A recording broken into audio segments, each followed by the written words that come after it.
For centuries, only a few truly understood this. The greatest empire you'll ever rule isn't made of land, gold, or fame. It's your own mind. Have you ever noticed how easily a single comment online can ruin your entire day? Or how one small notification can pull you away from what truly matters? That's the illusion of control we think the world commands us, but in truth, we are the ones handing over the throne. Today, let's rediscover a forgotten art, the quiet power of self-mastery, the ability to stay grounded, calm, and purposeful, no matter what storm is raging around you. And if this reflection stirs something inside you, I'd love to know your thoughts in the comments. That's how we grow together. Part 1. The illusion of external control reimagined. Most people spend their lives being quietly moved by invisible strings, not by force, but by influence, a look of disapproval, a moment of praise, a shift in the air of expectation. We bend, we adjust, we react. It's so seamless we call it being responsible, when in truth, it's often just being pulled. This pull doesn't come only from modern noise, it's as old as desire itself. Long before screens and headlines, people were ruled by what others might say at the marketplace, by the approval of their elders, by the fear of disappointing their gods. Technology didn't invent distraction, it simply made it faster. We are creatures shaped by reflection, not the kind in mirrors, but in the eyes of others. We look to them to confirm who we are, and in doing so, we forget to look inward. One gentle word can lift our spirit. One careless comment can make us crumble. That's the subtle surrender when your peace begins to depend on how gently or harshly the world touches you. And yet, control is never truly out there. The weather will change, people will misjudge, time will pass, and take what you thought was yours. Every season proves the same truth. The outer world has never belonged to you. The only constant you've ever had is your ability to decide how you meet what comes.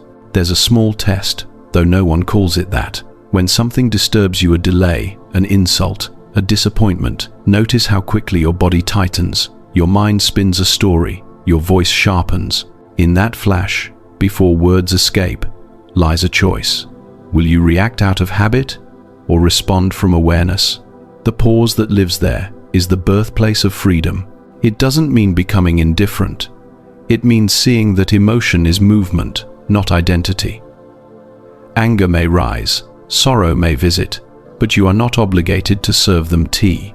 The old masters understood this. The Stoics, the sages, the monks all spoke of the same fortress built from calm observation. To guard the gates of one's mind is not arrogance, it is compassion for your own peace. External control thrives wherever awareness fades. It can hide in ambition as easily as in fear. It can sound noble, I just want to make them proud, yet the chain is the same. The moment your sense of worth depends on something beyond your inner steadiness, you've handed over the keys. Try this, quietly. At some point in your day, when something doesn't go your way, a plan fails, someone misunderstands you, let it happen without rushing to fix it. Watch what your mind does. Does it scramble for justification, or can it rest in understanding?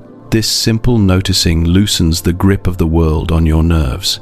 You'll see, after a while, that life's power over you weakens not because the world becomes kinder, but because you stop demanding that it should be. The storm still arrives, but the roots go deeper. Words may sting, but they no longer define. You act not to please, but from clarity. The Buddha once said, "When the mind chases the world, suffering follows. When the world chases the mind, peace begins." To let the world chase the mind means this: you remain still enough that life starts to orbit your awareness rather than invade it. You no longer wake up waiting to see how the world will treat you. You wake up ready to meet it with balance. And that is the quiet revolution of true self-mastery. Not dominance, not resistance, just remembering that you have always been the one holding the reins. The world will continue to spin, unpredictable and wild. But once you see through the illusion of external control, its spin no longer carries you away. You walk through it, steady, aware, free, the ruler of an empire no one else can enter. Part 2. The Ancient Blueprint. Wisdom for Modern Chaos. Every age believes it is the most chaotic in history. Yet when you read the words of the old philosophers, you realize they too faced storms, the fall of empires, betrayal, loss, noise, temptation. The difference is not in what they faced, but in how they met it. They built something the modern world has forgotten how to craft, an inner architecture, invisible yet unshakable. Marcus Aurelius ruled an empire, but his real kingdom was internal. He wrote to himself each dawn, "You have power over your mind, not outside events." The statement sounds simple, but it's an act of quiet rebellion, because to remember that in the middle of chaos is to disarm the chaos itself. In Buddhism, this same truth wears a softer robe. The Buddha never told us to escape the world, he showed how to stand within it without being pierced by it. Mindfulness isn't about perfect calm, it's about seeing clearly. It's the moment you catch anger forming, before it sharpens into words. It's the moment you sense attachment rising, before it becomes need. But wisdom alone doesn't calm the storm, intimacy with reality does. The Stoics spoke of the fortress of the mind. Buddhism speaks of shunyata, emptiness, not as nothingness, but as space. Both point to the same thing. To survive chaos, you must make room for it. Not resist, not dramatize, make room. A cluttered mind cannot hold peace.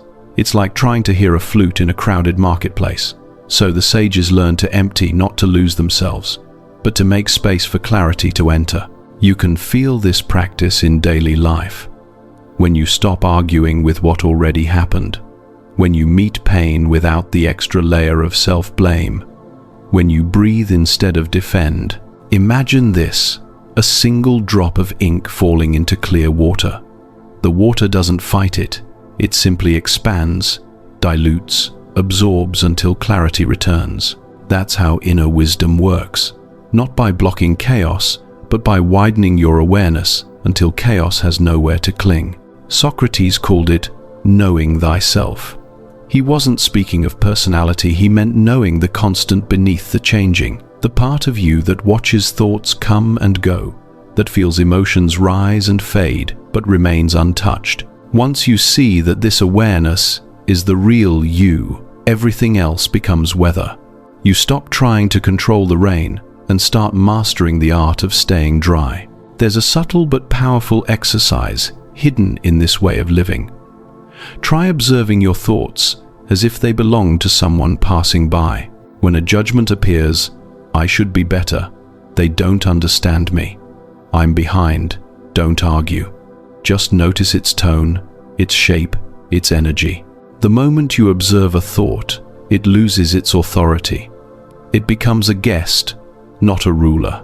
And from that distance, you begin to sense a deeper rhythm, something older than anxiety, stronger than uncertainty. That's what both the Stoic emperor and the Buddhist monk were guarding. A relationship with the present moment so intimate that the world could no longer confuse them. Modern chaos thrives on reaction. Ancient wisdom thrives on reflection. The first consumes your energy, the second restores it. The first makes you fear change.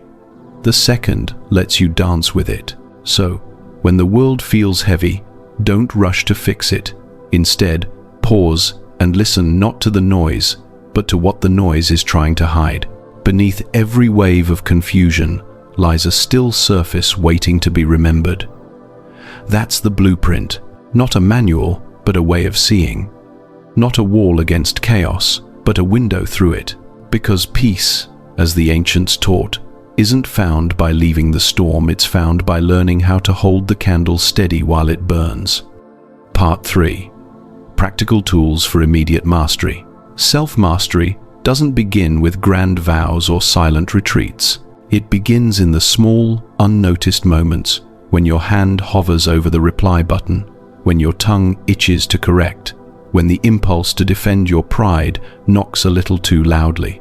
These are the doorways. Most people walk through them without noticing. The mindful few pause, and that pause changes everything. That moment of space is the first tool. It's not discipline in the harsh sense. It's awareness stretching open, giving you a fraction of a breath to see before you act. Inside that breath, your mind untangles itself from reflex. You start responding to life, instead of being bounced around by it. The old masters called this awareness the gap, a space between stimulus and response where choice is born. You don't have to find it in meditation halls. It appears right in the middle of your daily mess, in traffic, in arguments, in long silences that make you uncomfortable. Try noticing it the next time irritation rises. Feel the heat behind your ribs, but don't chase it with a story. You'll discover that awareness itself is a cooling breeze. It doesn't suppress emotion, it just stops it from burning the house down. Then there's the power of deliberate refusal, not in rejection, but in clarity. We live surrounded by invitations. Do this. Join that.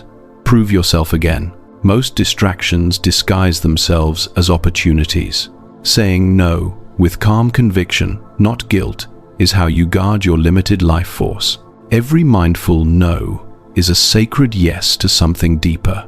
Your focus, your energy, your peace. In Buddhist practice, this is called right effort, not about working harder, but directing energy where it actually matters. It's knowing when to turn down noise, not because you dislike the world, but because you finally understand the cost of scattering yourself too thin. It's refusing to water every plant and instead nurturing the one that feeds your soul. Another unseen tool lies in how you consume not only food, but thoughts, conversations, and emotions. Just as the body feels heavier after too much sugar, the mind dulls after too much negativity. Pay attention to what you feed your inner world. Does that news headline sharpen your awareness, or only your fear? Does that conversation leave you lighter or more entangled? What you take in becomes what you think with, and what you think with shapes the world you perceive. In mindfulness, this gentle vigilance is not paranoia. It's love in practical form. You're saying to yourself, "My attention is sacred. I will not hand it to what depletes me." 8. Even adjusting one habit, reading something nourishing in the morning instead of reaching for noise, begins to recalibrate the nervous system towards steadiness. Finally, there's an art to ending your day with consciousness. Most people fall asleep dragged by unfinished thoughts. The masters would pause at dusk, reflect, and release, not with guilt, but with gratitude for what was seen, felt, and learned. You can try this quietly. Before bed, replay one moment where you caught yourself, where awareness returned. That memory becomes the seed for tomorrow's strength. You fall asleep not in escape, but in clarity. Self-mastery, then, isn't a climb toward perfection. It's a constant return to presence. Each pause, each mindful no, each conscious act of choosing what enters your heart, they stitch together the invisible fabric of discipline. The result isn't control in the cold sense. It's freedom with direction. It's knowing that your inner life doesn't have to match the noise of the outer one. And when you live this way, people around you start to notice something they can't quite name, a kind of grounded peace that doesn't rely on circumstances. That's when mastery stops being a goal and becomes a quiet invitation. You stop teaching it with words. You begin radiating it through how calmly you walk through the ordinary chaos of being human. Part 4. Building your inner operating system. Every mind needs a structure, not a cage, but a rhythm that gives freedom its shape. Without rhythm, even peace becomes unstable.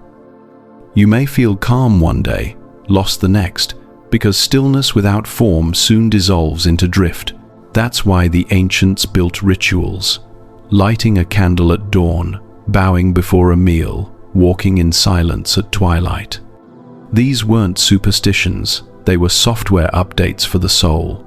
A routine, when done with awareness, becomes an anchor. It's not the act itself that matters, it's the consistency that trains the mind to return home. When you wake, when you eat, when you rest, these are not separate events. They are chords, in one long piece of music called consciousness. And every time you perform them with presence, you're tuning your inner instrument back to harmony. Modern life celebrates variety, but the mind finds peace in repetition. To rise at the same hour, to sit in quiet, even for 5 minutes before the day begins. This isn't boredom, it's devotion. It's reminding yourself that before the world asks anything of you, you belong to yourself first. That single gesture changes the quality of your entire day. There's a quiet strength in knowing what grounds you. For some, it's a walk before sunrise. For others, the act of preparing tea slowly, without distraction. These moments are not escapes from the world, they are ways of remembering how to meet it. You don't withdraw from noise. You create intervals of silence that allow noise to pass through you without residue. The second foundation of this inner operating system is mindful consumption, what you allow to cross the threshold of your attention. Most people guard their homes better than their minds. They lock the door at night, but let any thought, fear, or opinion walk right in. Awareness means becoming a more discerning host. Not every guest deserves a seat at your table. You can feel the difference. When you read something kind, your breath deepens. When you dwell on resentment, your body contracts. The body doesn't lie. It tells you what nourishes and what drains you long before your thoughts do. Learning to listen to that wisdom, to pause before feeding yourself another bite of mental noise, is a quiet revolution in how you live. And then there's the vision of the future self, not as a fantasy, but as a direction. Every habit you keep is a vote for the person you're becoming.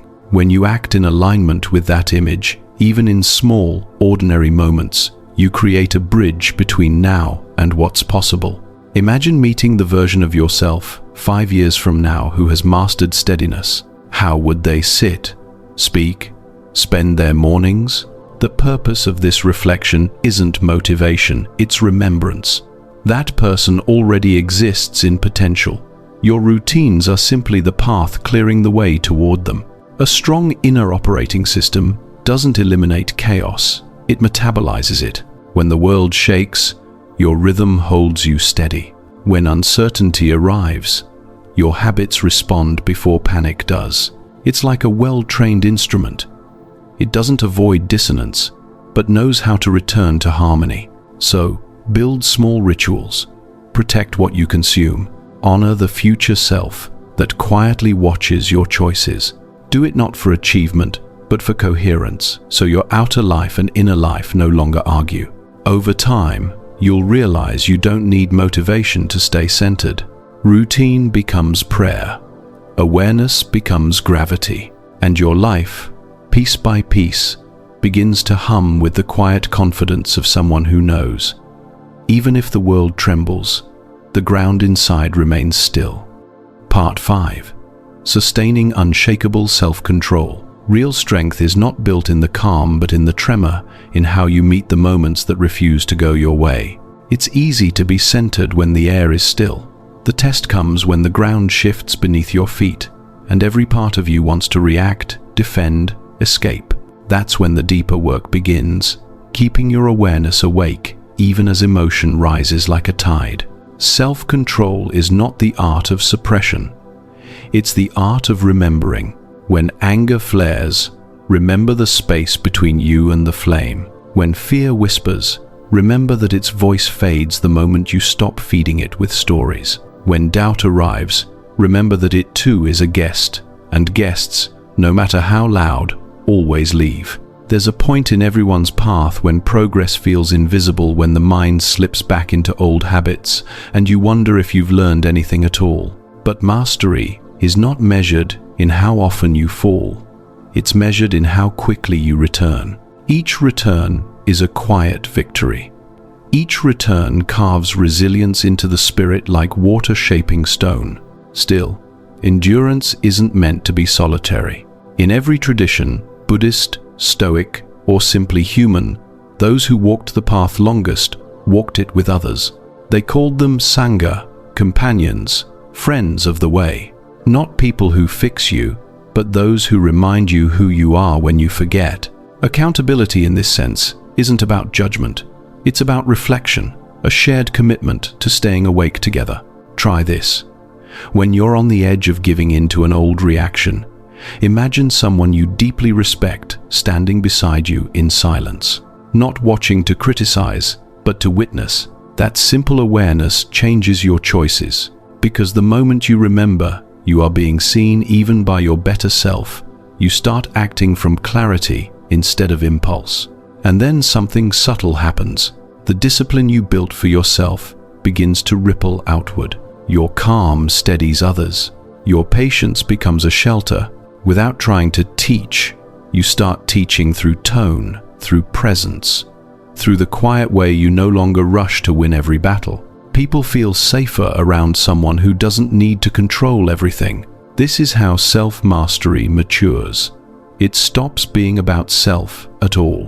What began as a private effort to manage your mind becomes a way of healing the space you share with others.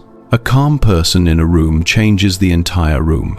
A mindful act in a day filled with noise reminds the world that peace is still possible. To sustain unshakable control is not to become unfeeling. It is to live open-hearted while rooted, to let the wind blow through without uprooting you. Growth will always demand discomfort, because awareness expands where resistance used to live. So when challenge returns, and it will meet it the way the earth meets the rain, not with rejection, but with readiness to absorb, to learn, to grow. Over time, you'll notice that control is no longer something you do, it's something you are. A steady current beneath all weather. A quiet confidence that doesn't need to announce itself. The world may never stop testing you, but tests lose their edge when you finally realize you're not here to pass or fail, you're here to stay awake. And that awareness, sustained through every rise and fall, is the only power the world can never take from you. At the end of the day, true power isn't found in control over others, it's in control over oneself. When the mind bows to awareness, everything else aligns. So the next time the world tries to pull you in every direction, take a breath, smile gently, and remember the greatest empire you'll ever rule is still waiting within. If this message speaks to you, I invite you to stay with us here on Infinite Buddhist Teachings. Together, we walk not to escape the world, but to understand it more deeply.